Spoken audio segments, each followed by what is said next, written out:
Replication of HIV. AIDS is caused by virus, that is HIV, human immunodeficiency virus. It is coming under family Retroviridae, so it is commonly known as retrovirus. In case of HIV, the genetic material is RNA. In viruses, the genetic material is either DNA or RNA. If it possesses DNA as the genetic material, that is known as DNA viruses. If it possesses RNA as the genetic material, that is known as RNA viruses. So in case of HIV, RNA is the genetic material. So these viruses are termed as RNA viruses. When it enters into our body, we know the mode of transmission of AIDS.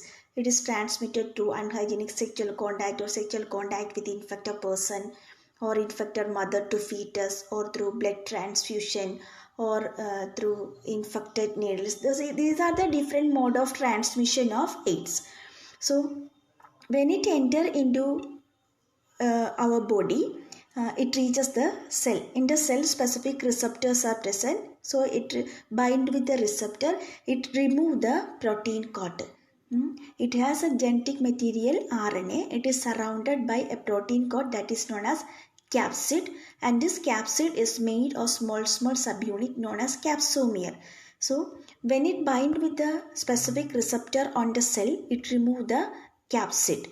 Then only the genetic material enter into the cytoplasm of the cell.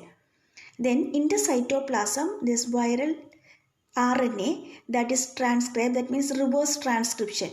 Reverse transcription takes place. Then this HIV RNA that is transcribed and form viral DNA. And this viral DNA is known as HIV proviral DNA. HIV proviral DNA in the presence of an enzyme reverse transcriptase. In the presence of reverse transcriptase, HIV RNA that is transcribed and form HIV proviral DNA.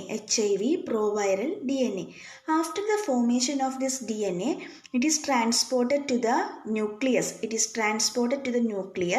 Then it is incorporated or integrated with the host DNA.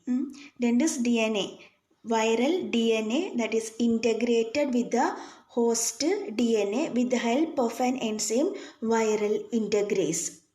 After this incorporation, transcription process takes place in the nucleus of the host cell. Then HIV RNA is formed in the nucleus. After the formation of this HIV RNA, it is transported to the cytoplasm. Then with the help of this RNA, proteins are synthesized with the help of viral protease enzyme. Then these proteins that make the capsid that surrounds the viral DNA, that is known as the assembly of viral particles.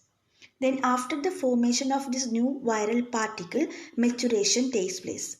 After this maturation phase, it fuses with the cell membrane, then it is released outside. That is the replication of HIV virus.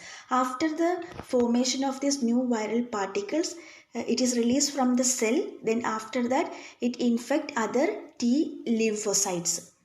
So in this way, it causes infection in other cells. That's about the replication of retrovirus. Thank you.